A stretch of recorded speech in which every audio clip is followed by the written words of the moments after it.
Okay, everyone, why don't we go ahead and get started? Thanks, everyone, for joining tonight. This is our performance and our pilot math session, which tends to be usually a very good session where we talk a lot about the calculations and all the performance stuff of your airplane. So tonight we're being led by Charat. He is now a veteran in presenting, so do a couple house cleaning things, and then we'll go ahead and turn it over to him. So, we are. It's weird. We sometimes are getting some technical difficulties. So I hope everyone's able to see and hear us right now. But for those of you who are on the view side, you can ask questions. There's a Q&A box over, it should be on the right-hand side of your screen. You can go ahead and type in questions there. For those who are participating, you're more than welcome to go ahead and just speak up and ask your questions at any time, or you'll see on the left-hand side a button for the chat window where you can go ahead and enter directly into the chat.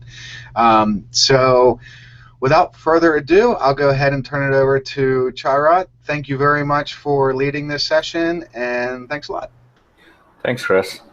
All right, everyone.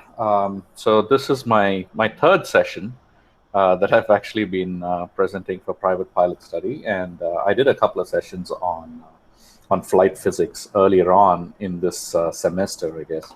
Let me go ahead and basically set up my screen share here so that you guys can see my screen. All right. I believe you should now be seeing my slides. Yep, it's up. You're good to go. All right. Awesome. So yeah, there's a lot of stuff to cover today, as many of my sessions always seem to be. And so I'm just going to try and get through these as quickly as I possibly can. Obviously, feel free to ask questions, but let's see how far we can get today. All right. So just some quick housekeeping. I'm sharing all of these slides under a Creative Commons license. You guys are welcome to go and download the slides on my website, which is pfactor.io. You should be able to see. I uploaded the last two sessions that I did already with links to the videos, and hopefully I will get this taken care of maybe first thing tomorrow morning. All right. What about me? So I'm a commercial pilot in AGI, and I'm working on my CFI right now. I've been an av geek for a long time, since my childhood, and I reside in Southern California. Originally from India, moved to the United States a long time ago, and have been sort of back and forth for a while. My day job, and I do have a day job, I am head of product development for an e-commerce startup in the direct-to-consumer wine business. And so, as I always say, if you guys are interested in wine, feel free to hit me up as well on the side, and we can talk about that. I've always been a Star Wars and Harry Potter nerd, and as you can tell from this picture, I need to lose some weight. Anyways, the picture that I have here is me sitting in the cockpit of an A380, a Qantas A380 that I was lucky enough to get into about 3 years ago when I had gone to Australia with my family.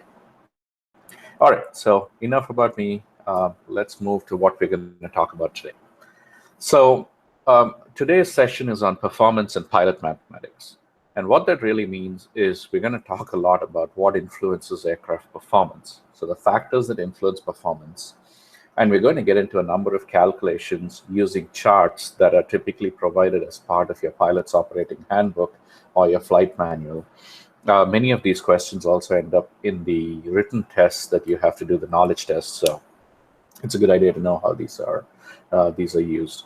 So we'll talk about takeoff and landing distances. We'll talk about time, fuel, and distance to climb. We'll talk about cruise performance.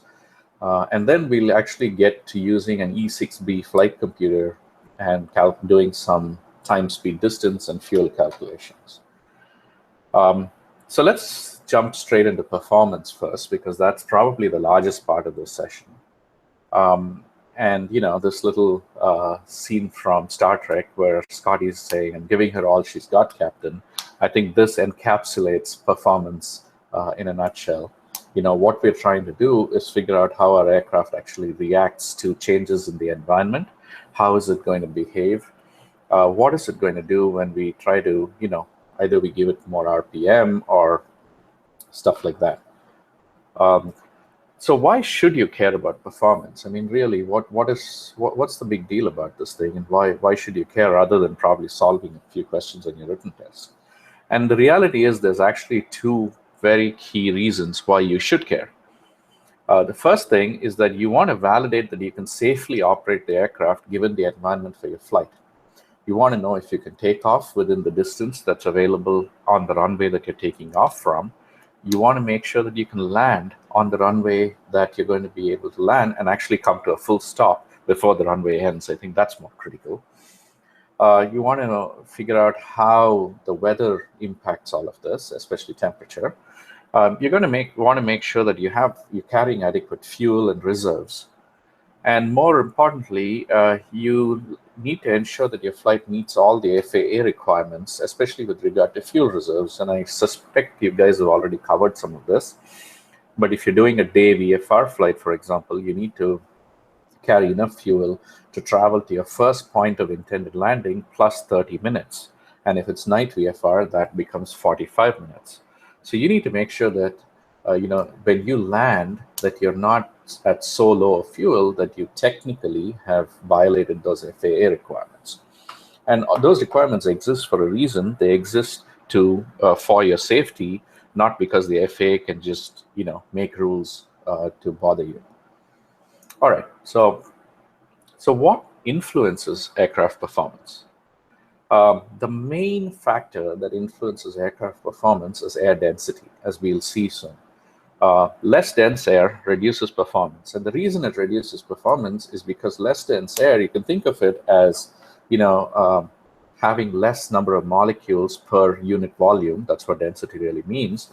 And as the aircraft is traveling through that less dense air, there's not enough molecules, for example, per unit volume impacting the wing. Therefore, the wing produces less lift. There's not enough air hitting the engine, going into the engine. That causes less power to be generated. The propeller has less bite as it goes through air that's a lot thinner, which is what less dense air is. So air density impacts performance. Less dense air reduces performance.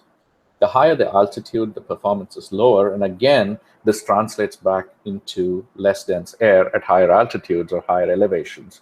That causes the performance to go down.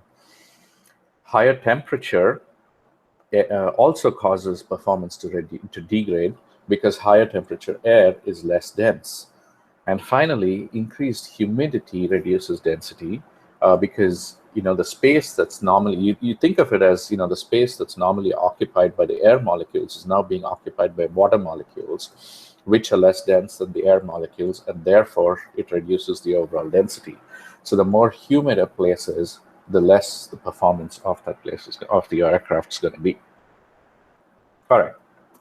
So continuing on. Let's look at air pressure. So we talked a little bit about density of air, but before we kind of understand density, let's talk a little bit about pressure of air. And this is a recap from my flight physics lesson, so I'm going to speed through it a little bit. And you guys have probably already covered this multiple times. So we know that air is a fluid. It has a mass, therefore it exerts a force. And because it's a fluid, this force is exerted equally in all directions, and we call this force pressure. Pressure is technically measured in inches of mercury or in a unit called millibars. The International Standards Organization has defined what they call a standard atmosphere, and that is basically air that is at 15 degrees Celsius and with a pressure of 29.92 inches of mercury at sea level. So at sea level, we say standard atmosphere, 15 degrees Celsius, 29.92 inches of mercury. That's what we say is standard air. There's a couple of rules of thumb that you need to know, and these are good to know. And just remember, because as you fly, this is going to come up all the time. Remember that up to about 36,000 feet, air temperature reduces at the rate of 2 degrees Celsius for every 1,000 feet increase in altitude. So if standard air at sea level is at 15 Celsius, when you get to 1,000 feet, that air should now be at a temperature of 13 Celsius, and so on and so forth. Similarly, standard pressure also reduces about 1 inch of mercury for every 1,000 feet in elevation. So if you're at 29.92 at sea level, when you get to 1,000 feet, technically your pressure should be about 28.92 inches of mercury. So keep these numbers memorized. It's useful for you to know. So continuing on. Just Yeah, real Chris. quick, Jared, sorry. Go. Just everyone, I see that there are some technical difficulties with the view part of the session. So for those of you who have switched over to YouTube, I am monitoring the comment section there also for questions. So, Jared, it looks like the view isn't playing back correctly. So I'm redirecting everyone to YouTube. That's why I just wanted to make a comment real quick. No problem. All right, thanks. All right. Let's keep going. All right, everyone. So let's talk now about altitude and what's called pressure altitude. Pressure altitude is the height of the aircraft above a theoretical level that they call the standard datum plane. The one thing that you have to understand is with any sort of flying or any sort of standards body, one of the things they love to do is standards. And the reason they create these standards is because they can have sort of a unified baseline from which they can measure things. And in this case, they're measuring elevation and therefore performance of the aircraft. So the pressure altitude is the height above a theoretical level we call the standard datum plane. And the standard datum plane is a point on the Earth's surface, which could be either above, below, or at sea level, where the weight of the atmosphere, or the atmosphere exerts a pressure of 29.92 inches of mercury. And there's two ways to calculate the pressure altitude. The first one is by setting your altimeter to 29.92 inches of mercury, or by applying a correction factor to the indicated altitude, depending on your altimeter setting. Now, let's say you're flying along, whatever, at 5,000 feet, you've got a certain altimeter setting. You're probably not going to go sit down there and try and switch that altimeter setting to 29.92 just to figure out what your pressure altitude is. So it's a good idea to know what that correction factor looks like. And we'll talk about it in just a moment. The other concept that you need to know when you're talking about aircraft performance is what's called density altitude. And the simplest way, that I explain this or I understand this is that the density altitude is the altitude that the aircraft thinks it is at based on the temperature or the density of air. So for example, let's say that you say that an aircraft's flying at 5,000 feet, but it has a density altitude of 7,000 feet. What that really means is that the aircraft is now going to perform as if it were actually flying at 7,000 feet, even though the real altitude at which it's flying is only 5,000. And that's because when the temperature of the air varies, when the humidity and the pressure varies, the density of air comes down, and the aircraft's now behaving much worse than it should. All right, so how do we calculate pressure altitude? And we talked about the fact that you can set the Coltsman window in your altimeter to 29.92. The altitude that's displayed is the pressure altitude. The other approach is to apply a correction factor to your altimeter reading. And the formula for this, it looks really long, but the formula is very simple. It's basically you take the indicated altitude, and to that you add a correction factor. And the correction factor is the difference between the standard pressure, which is 29.92, and your altimeter setting, which could be whatever ATC gives you when you're flying, and you multiply that by 1,000. And where this thing comes from is what I was telling you earlier, right? So I was saying that air pressure decreases 1 inch of mercury for every 1,000 feet in altitude. Therefore, if you're at a certain altimeter setting, and you basically can calculate what the pressure altitude is. So let's say that you're at 5,000 feet. You've got an altimeter setting of 3002. It's fairly high pressure, typical of Southern California half the time in the summer. So your pressure altitude really is 5,000 plus the 29.92, which is your standard pressure, minus the altimeter setting, which is 30.02 times 1,000. And the 29.92 minus 30.02 translates to a minus 0.1, which when you multiply by 1,000 becomes minus 100. And so the pressure altitude is really 4,900 feet, not 5,000, but 4,900. So just a simple calculation should get you the pressure altitude very easily. All right, so continuing on, now we talked about pressure altitude. How do we go about calculating density altitude? So density altitude can be calculated two ways. One is using this density altitude chart that's on this slide, and the second way is actually using the E6B Flight Computer. And we'll talk about using the E6B to calculate density altitude a little later in today's presentation. For now, let's just look at a density altitude chart and how you calculate density altitude based on that. Now let's just continue the previous example, right? So in the previous example, we said that the pressure altitude was 4,900 feet. Now let's say that at that point, at 4,900 feet, the outside air temperature is 20 degrees Celsius. It's really hot. Very typical, again, of Southern California in the summer. We deal with this all the time. So if the outside air temperature is 20 Celsius, how do we calculate? So we go to this chart. It's a density altitude chart. And what you really have, if you look at the bottom, is different temperatures expressed both in Celsius and Fahrenheit. On the y-axis, you've got altitude expressed in feet. And then you've got a set of these black lines that are sort of diagonal, each of which represents a pressure altitude value. So there's one for sea level, there's one for 1,000 feet pressure altitude, there's one for 2,000 feet, and so on and so forth. So now we are trying to calculate the density altitude for a pressure altitude of 4,900 feet. So what we do is we draw a line, which is marked by step 1 here, and a red line. We draw a line that's parallel to the 5,000 foot pressure, the 5,000 foot pressure altitude line, but it's just a little lower, right? And this point represents approximately where a line for 4,900 feet should look like. Then we draw a vertical line from 20 degrees Celsius to meet the line that we just drew at a certain point.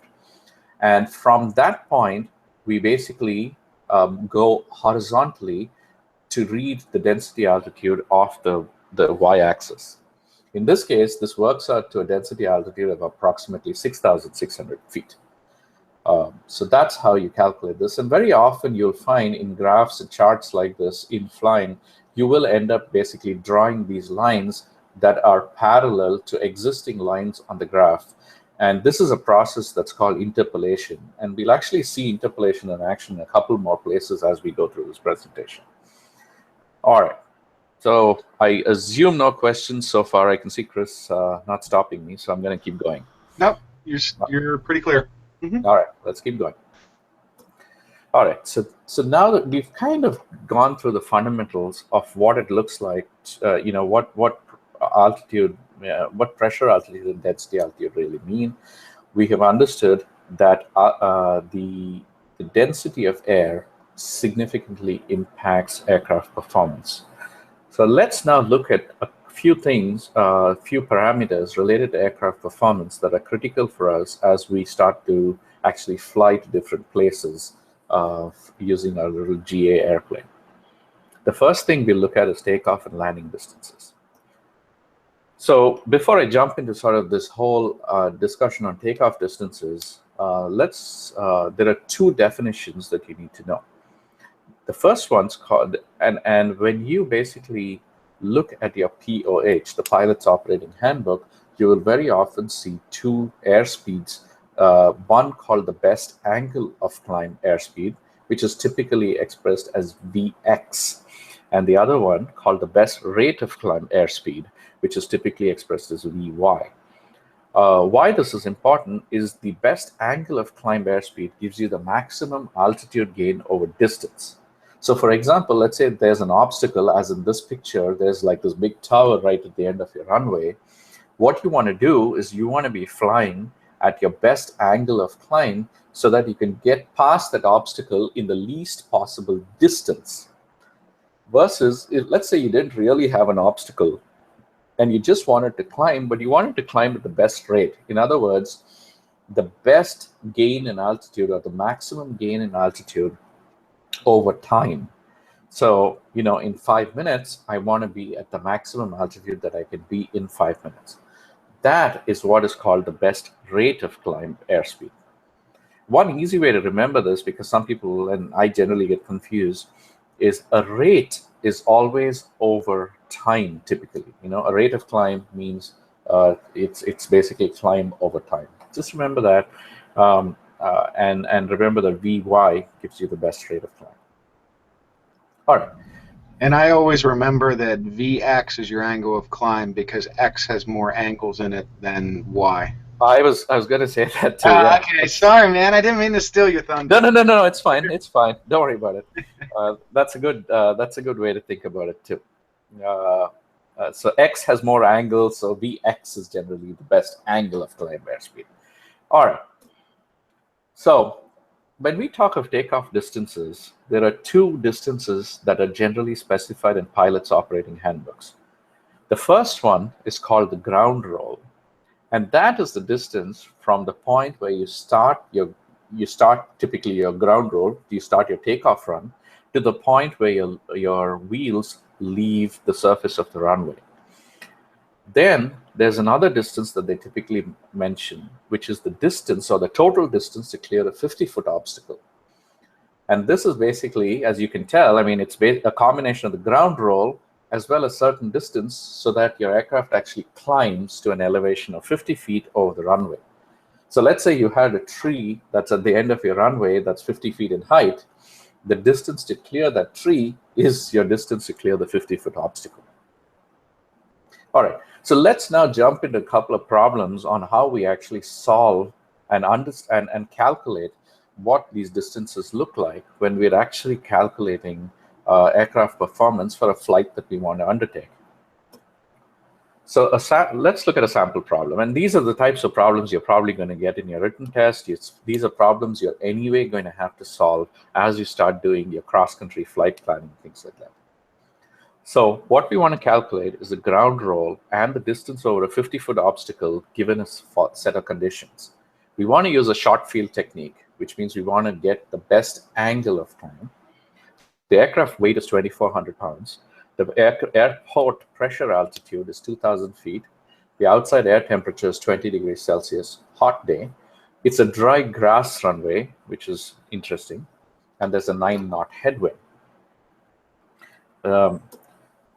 If you look at the POH for a sample airplane, in this case, it's probably a Cessna because Cessna loves to specify things in tables. If you look at the POH, you will often find a chart that's called, or a table called the takeoff distance chart. And the thing that you need to understand is it shows you a bunch of things. It shows you what technique is being used. In this case, it's a short field technique. It gives you a set of conditions. So it tells you that your flaps have to be at 10 degrees. You basically have full throttle prior to brake release. It's a paved, level, dry runway, and there's no wind. And then there's notes. So it basically is a short field technique as specified in section 4. So if you actually look at the POH in section 4, it tells you how to do a short field takeoff.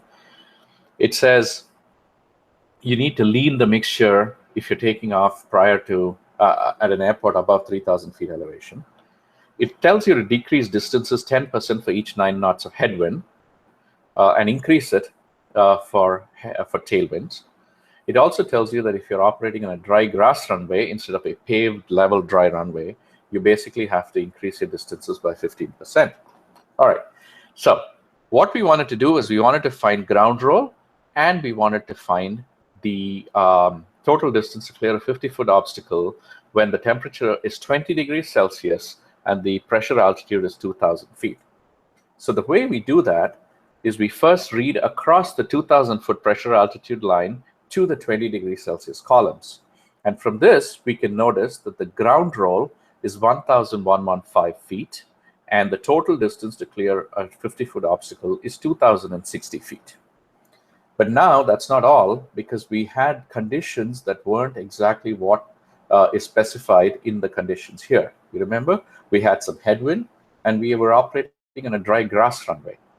So let's now correct for the dry grass runway. The note here, note 4, says that for a dry grass runway, you increase distances by 15% of the ground roll figure.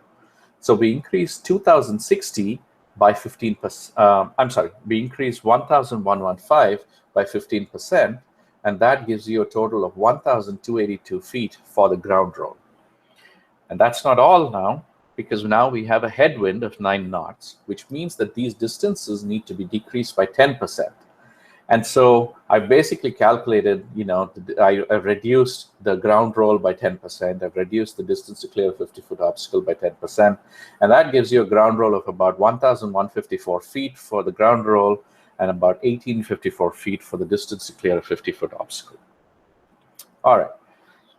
Continuing on, let's do a slightly different problem. In this case, we were able to very easily read across the table. We had all the values for us, and we moved on. What if you couldn't do that? What if you are operating with an aircraft weight of 2,400 pounds, an airport pressure altitude of 2,000 feet, and an outside air temperature of 17 degrees Celsius? Now let's look at our chart, and you'll notice we basically have nothing that shows 17 degrees Celsius. We've got 10 degrees Celsius, and we've got 20 degrees Celsius. We've got no data for 17. So how do we figure this out? So we use a process called interpolation again. And I'm just going to go through interpolation very rapidly, but the reality is this, right? We go across, as we did before, we go across the 2,000 foot pressure altitude line. We note down the ground roll and the total to clear a 50-foot obstacle for the 10 degrees Celsius temperature, and we do the same for the 20 degrees Celsius temperature. Then we start interpolating, and here's how we do this. We figured out the ground roll at 20 Celsius was 1,115. The ground roll at 10 Celsius was 1,035 feet. The difference is 80 feet. And so the increase in ground roll per degree Celsius was 80, which is the difference between these two distances, divided by the difference in temperature, which is 20 minus 10. And that comes out to 80 by 10, which is 8 feet. So the ground roll increases 8 feet for every degree Celsius in temperature that the airport goes up by.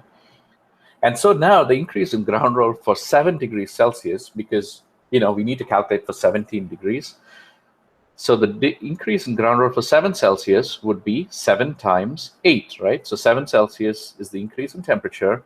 Ground roll increases 8 feet for every degree Celsius increase in temperature. So that's a total of 56 feet that it has to increase. And so the ground roll at 17 Celsius is that at 10 Celsius plus the correction that we just found out, which is 56 feet. And that comes out to a total of 1,091 feet. And you can do the same thing on the right-hand side here for the total to clear a 50-foot obstacle. And we basically get 2,030 feet instead of 2060. All right, so I'm going to continue on. And you guys can review these slides, obviously, once I post them. So feel free to work these out when you want to later. Let's look at landing distances. Just like takeoff distances, we have the same set of parameters for landing. We've got the distance to clear a 50-foot obstacle. So let's say you're flying into an airport. There's a tree at the approach end of the runway. And you basically have to make it right over the tree and then land and taxi to and then stop. So the total distance between when you clear the obstacle to when you come to a full stop is called the distance to clear a 50-foot obstacle. And the total distance and the distance between when your aircraft wheels touch the ground. I even flared this little plane, by the way, if you look at it very closely, which I thought was pretty cool. Anyway, the point at which, the distance between the point at which your wheels touch the ground to when your aircraft comes to a complete stop is called ground roll. So it's just the same as the takeoff, it's just the opposite. of takeoff, right? All right, continuing on. Let's look at a sample problem. We want to find the ground roll and total distance to clear a 50-foot obstacle given the following. The airport has a pressure altitude of 4,000 feet. The temperature of the air outside is 15 Celsius, so it's still pretty warm. Aircraft weight is 2,400 pounds, and you have a 6-knot headwind. Now, what you're going to see now is what's called a landing distance chart, and this is the other format in which aircraft manufacturers often present the data. This is very typical of what Cessna does. Piper prefers the tables, Cessna prefers the chart. In the written test, you might encounter either one, so you need to know how to work through all of these, and that's what I'm going to go through right now. So one of the things I want to point out before we continue is that the chart is divided into 4 sections. The first section is what I call sort of the atmospheric conditions section, right? So it shows you the temperature at the bottom, and it's got these lines for different pressure altitudes. Then there is a reference line that divides the atmospheric conditions section from the next section, which is the weight section. And this section, if you notice, specifies the aircraft weight in pounds along the bottom, along the x-axis. Then there's another reference line, and you get to the wind component section, which specifies the wind in knots. And finally, there's a reference line, and you've got an obstacle height section, which specifies the obstacle height from 0 to 50 feet. So just keep this in mind because we'll be using these reference lines going forward. All right, so how do we solve this problem?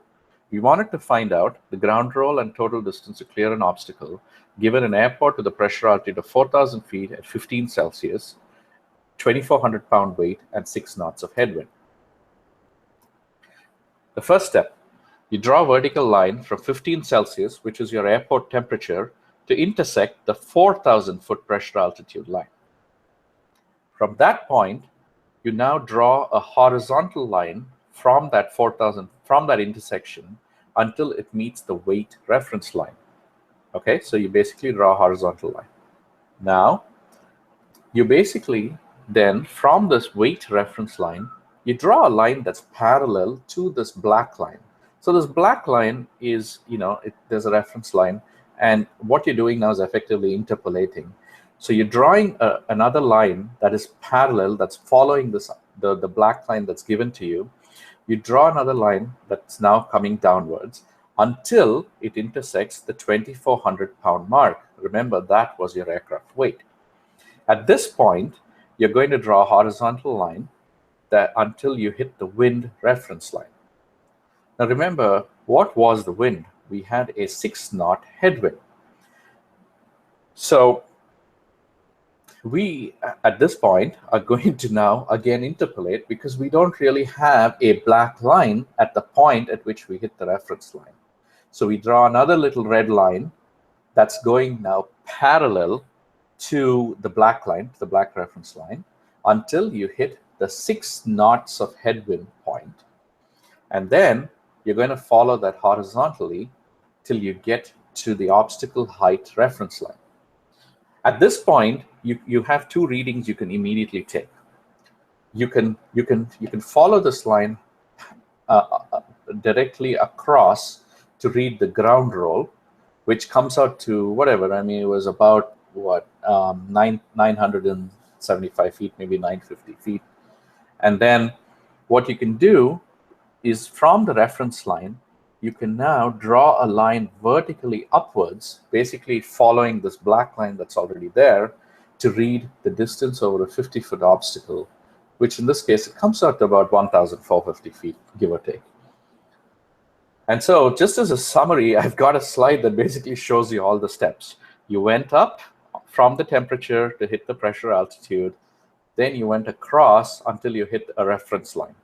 From the reference line, you followed the black line downwards till you came to the weight point, at which point you went horizontal again to the next reference line. You drew a line that was now parallel to the wind line till you came to 6 knots of headwind. You went horizontal, and then you came to the obstacle height reference line from where you read both the ground roll and the distance to cross a 50-foot obstacle. I know it's a lot to take in this sort of 1 hour presentation, but for now, I mean, review these slides when I put them up, and you'll understand what I mean. And once you solve a few problems, you'll actually figure out how easy this becomes. The next thing that we've done, so now we figured out how long it's going to take for us to take off. We figured out how long it's going to take us to land, how much distance we need to land. What we need to figure out now is how long is it going to take us to reach our cruising altitude, how much fuel are we going to consume in this climb, and how much distance will the aircraft travel while climbing. In other words, as I'm traveling, trying to climb, how many miles am I going to travel while I try to reach my cruise altitude? And so we're going to try and calculate this. And these are called the time, fuel, and distance to climb. And there's actually a chart in most of your POHs called the time, fuel, and distance to climb chart. And we're going to use an airport pressure altitude of 6,000 feet, a temperature of 25 Celsius. We're cruising from 6,000 feet. We're going to cruise at 10,000 feet. And at that point, the temperature is 10 Celsius. The way you solve this, again, this uses a chart as opposed to a table, because I don't know, for whatever reason, I like these charts. And the way you're going to do this is by finding out all these parameters, the time, fuel, and distance to climb at your cruise level, then at your departure level, and subtracting the two. So let's see how you determine the value for your cruise pressure altitude. We know that at cruise, we said the temperature is going to be 10 Celsius. So we draw a line from the 10 Celsius point upwards till we intersect the 10,000 foot pressure altitude line here. Then, as always, we travel horizontally, and then we intersect the fuel, the time, and the distance lines. So we read the fuel is going to be about 6 gallons. The time is going to be about 10.5 minutes. And the distance is about 15 nautical miles. That's how much it's going to take at our cruise altitude. Now, at the airport pressure altitude and at the airport temperature, we do the same thing. So we travel up from the airport temperature, which was 25 Celsius, to the pressure altitude line, which was at 6,000 feet. We go horizontally and we read the fuel, which is 3.5 gallons, the time, which is about 6 minutes, and the distance is about 9 nautical miles. And now all we do is we subtract the two. We subtract 2 from 1, and you get the fuel is about 2.5 gallons, time is 4.5 minutes, and it takes 6 nautical miles. In other words, to travel from your airport with an elevation of 6,000 feet to your cruising altitude, which is at 10,000 feet, given the temperature conditions that were specified in the problem, you're going to burn about 2.5 gallons of gas. It's going to take you 4.5 minutes to climb to that point. And in doing that, you're going to cover a distance of 6 nautical miles. All right. Continuing on. So we figured out takeoff distances, landing distances, the time, distance, and fuel to get to cruise. Now what we need to figure out is what are you going to actually burn at cruise, right? What's your airspeed going to be? How much fuel are you going to burn? And then if you were at that cruise altitude, what's your endurance? In other words, how long could you stay at that cruise altitude until you run out of fuel? And if you were at that cruise altitude, given those conditions, how far could you travel until you run out of fuel? And we're going to do another sample problem that calculates these parameters using a cruise pressure altitude of 5,000 feet, an engine RPM of 2,400, and we assume standard conditions. And this time, I'm just going to use a table, partly because I got sick of graphs and partly because this is what was available in the Pilot's Handbook of Aeronautical Knowledge. So the tables are fairly easy again. So we said we were going to be at 5,000 feet pressure altitude. So we've got the 5,000 feet section here. We said we were going to be at 2,400 RPM. So we've got that. We go across and we find that we're going to basically be cruising at a true airspeed of 116 miles per hour. We're going to be burning 6.9, say almost 7 gallons an hour. And given a 38-gallon tank, we can basically cruise for 5.5 hours or we could cover a distance of 635 miles before we run out of fuel. Now, what would you do if we basically said that your RPM was something like say 2450, or that you were at a pressure altitude of 4,000 feet? Well, you do what I told you to do before, which was interpolation. So you basically find the values at 25. Let's say you wanted to figure it out for a pressure altitude of 4,000. You'd find the values for 2,500 feet, you'd find the values for 5,000 feet, and you'd interpolate between the two. All right. One last thing that we need to think about when we come into land is the crosswind component. Now, what exactly do I mean by the crosswind component? So let's say that you're an aircraft, you're coming into land on runway 31, and there's a wind that's blowing from 340, so basically from sort of the northwest, at 30 knots. Since the wind velocity is a vector, right? If you remember from one of my last sessions, velocity is a vector, which means it has direction and magnitude. So the wind has magnitude, it's 30 knots. It also has direction, it's coming from 340, which means that it's basically impacting your aircraft at an angle of 30 degrees from the direction that you're trying to land in. So you can now decompose this into two components: a component that's parallel to your flight path, which is typically called the headwind component, and a component that's perpendicular to your flight path, which is called the crosswind component. And the way you do this is by using a chart that's typically given in your POHs. It's also there typically on your E6Bs. I mean, this is nothing, it's not rocket science, it's available everywhere. So how are we going to solve this problem? We know that there's a 30-degree difference between the direction at which the wind is hitting you and your direction of landing. We also know that there's a 30-knot wind that's hitting you. So on this crosswind component chart, you will see that you have these angular lines, that each of which specifies a certain set of degrees. So there's actually a line here for 30 degrees, which we follow because we know that the wind is hitting us at an angle of 30 degrees. Then we've got these semicircles, each of which is a wind speed in knots. So you'll see there's one for 30 knots, 35 knots, 40 knots, etc. So we know that the wind is hitting at us an angle of 30 degrees, and it's got an airspeed of 30 knots. So we basically follow this line down to the intersection of the airspeed, of the wind speed and the angle. And then we read horizontally to read the headwind component, which comes out to about 27 knots. And then we read vertically to hit the crosswind component, which comes out to be about 15 knots. All right. I'm going to continue. I know I have only about 15 minutes left, and there's a lot more left to cover. So let's see how far we get, Chris. Yep, no problem. Keep going. All right. So the next set of calculations are typically called the rate calculations. You know, they're called time, fuel, distance, stuff like that. And for these, you use the E6B Flight Computer. And, you know, I'll be honest, one of the cool things that I found when I started learning to fly was the fact that, you know, there's all these little things in flying that most normal people never use, right? And it was pretty cool to me. It almost made me feel like I was being part of this exclusive club all of a sudden. Anyways, the E6B is one of those things, and even though it's kind of this, you know, scary-looking device, it's actually a pretty cool instrument.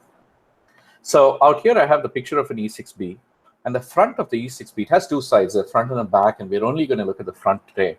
The front basically has an inner movable scale, which is this inner scale you see here, which actually rotates about this little pin in the center.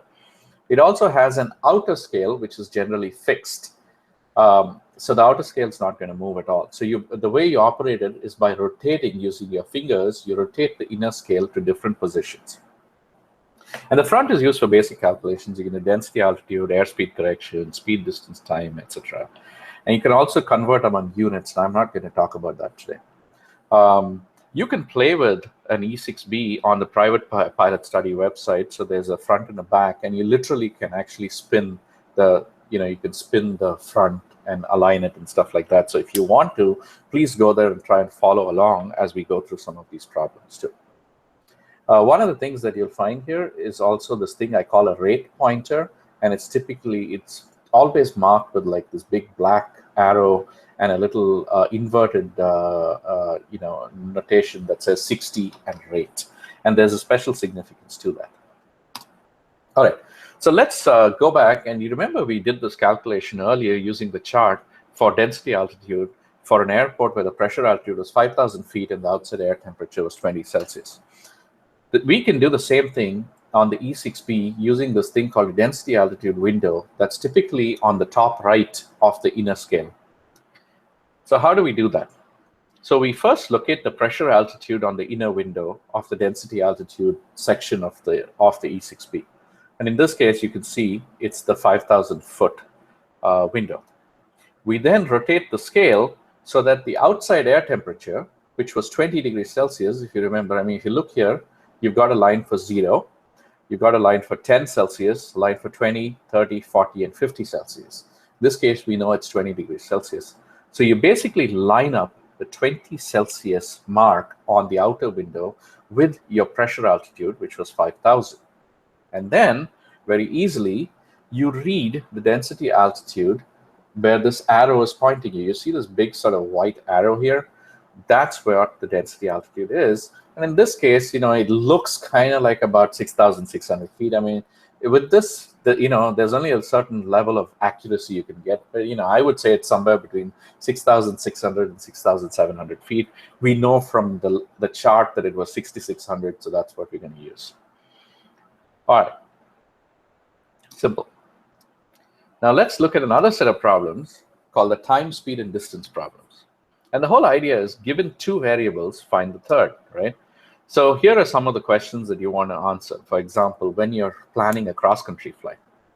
For example, how long would it take for you to cover 120 nautical miles at a speed of 90 knots? Or if you're flying at 120 knots, how far will you travel in 45 minutes? And sometimes, if you cross your first waypoint at 10:20 a.m. and your second waypoint at 10:30 a.m., and these waypoints are 20 nautical miles apart, what is your ground speed? You can solve all of these using the E6B, and the formula is very simple, right? It's speed is always distance over time. Remember this because we can use this formula as we're solving the problem. So let's look at the first problem. How long would it take for you to cover 120 nautical miles at a speed of 90 knots? Let's go to our E6B. Let's look at the front. You always set the rate pointer to what I call the per value, right? So in this case, we know that we have a speed of 90 knots, which is 90 nautical miles per hour. So you set the rate pointer to 90. Then you locate the distance, which, if you remember, is the numerator of our equation, right? Speed was distance over time. So you locate the numerator always on the outer scale. So think of it as outer over inner, right? So the numerator is 120 nautical miles. And then you read the time taken to fly on the inner scale because that's the denominator. And in this case, it's 80 minutes. Or very conveniently, they've marked it as 1 hour and 20 minutes for you. In other words, if you're flying at 90 knots, to travel 120 nautical miles, you will basically take 80 minutes to fly that. Try it with your calculator, you'll get the same answer. Now, let's calculate distance. So we're going to do the other thing, right? We calculated the time in the first example. Now we're going to calculate the distance. So we're flying at 120 knots. In 45 minutes, what is the distance that we're going to cover? As always, you set the rate pointer to the per value. In this case, it's 120 knots, right? So you set the rate pointer to this line that says 12. Then we know the denominator, right? We know that we're looking for 45 minutes. So you look at 45 minutes, and then you just read the numerator of the upper scale. In other words, if you're flying at 120 knots, in 45 minutes, you will cover 90 nautical miles. And finally, let's look at a really it's a little more complicated, but what we're trying to calculate is the speed. In other words, we are trying to calculate the per value. What is the nautical miles per hour if you crossed waypoints that are 20 nautical miles apart in a time of 10 minutes? Okay, how do we do this? We know that the denominator is always on the inner scale. So you look at 10 minutes on the inner scale. Then you rotate the inner scale so that it points to the numerator, which in this case is 20 nautical miles. And then you simply go and look at the rate arrow, and you see what your ground speed is, which in this case is 120. So we're basically solving the problem in reverse now, right? So we went from, instead of setting the rate first, we set the denominator and the numerator first, and we merely read the rate along the arrow. It's fairly simple. Once you get the hang of it, you just rotate this thing around, and it's pretty cool. All right, so I'm actually getting to the last of my calculations, and I know I ran through this really fast, but let's look at this one. Fuel calculations are another important aspect of what you want to plan for. So again, it's the same thing. Given two variables, find the third. And the questions you typically want to answer are, let's say you're burning 12 gallons of fuel an hour, and it takes you 20 minutes to travel between 2 points in your flight. How much fuel did you burn in getting there? And then the second question is, if you're burning 12 gallons of fuel per hour and you're carrying 75 gallons of fuel, how much flight time do you really have left? That's probably an important question. So let's look at these. And the formula is the same thing. It's the fuel burn rate, which is expressed in gallons per hour. Again, remember there's a per there, which is the fuel quantity in gallons divided by the time in minutes or hours. So let's look at fuel use, right? We're burning 12 gallons per hour. We traveled 20 minutes. How much fuel did we use? Same thing as before. Set the rate pointer to the per value, which is 12 gallons per hour. Then you go to the denominator, which is 20 minutes, and you see how much fuel you used, which in this case is 4 gallons. Remember one thing with the slide rule, with the E6B, which is nothing more than a slide rule. It's important to remember where the decimal point actually fits, and it's really hard to keep that in mind. So sometimes you just have to use your common sense to figure this out, right?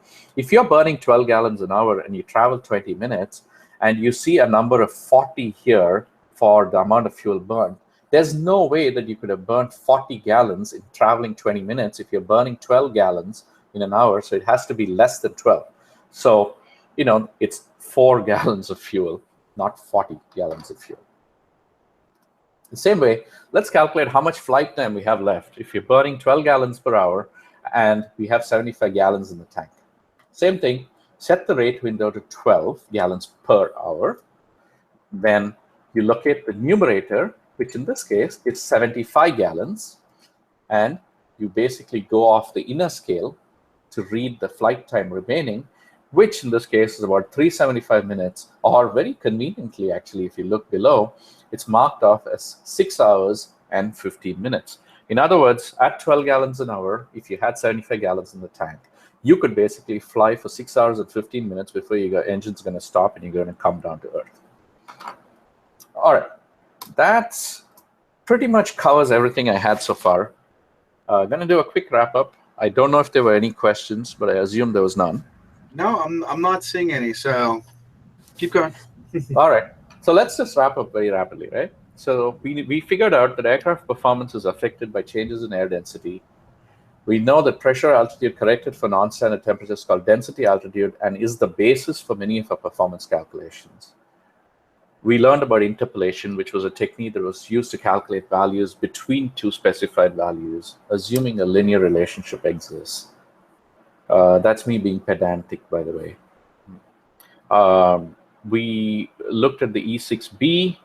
We remember that the rate pointer of the E6B is always set to the per value, miles per hour, gallons per hour, etc. The outer scale is the numerator of every equation. The inner scale is the denominator when you're performing rate calculations. That's honestly all I had at this point. If you guys, you're welcome to visit my website. That's pfactor.io. It's still under construction, but it's there. Like and subscribe to my Facebook page, which is facebook.com/bfactor.io. And if you do need some training, feel free to email me. I'm always available. I can always help you guys out. All right, that's all I had, Chris. Over to you. Wow. Thank you very much. Another great session. You want to go ahead and flip over to your last slide, or? Yep, that's it. There you go. Just so you can get your email address in there. There we go. Yeah, I really appreciate it. Another great presentation. While we're talking about some of the upcoming things, I'll go ahead and open it up for any remaining questions. I kind of feel like a DJ here tonight. I'm running two computers here trying to cover everything. So I apologize for the technical difficulties. I don't know what Google's doing tonight, so we'll have to look into that for the next session. But if there are any questions, we'll go ahead and open that up.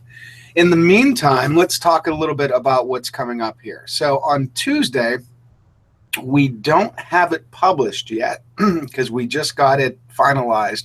We're very excited. On Tuesday night, we're having a special session where we're having an actual air traffic controller join us, and he's also a pilot, so he'll be able to give us both the air traffic controller and the pilot side of it. So we're very excited about that, so look out for the email talking about that session. So so Shad is asking, how do we get the slides? And Charat, I'll let you answer that one.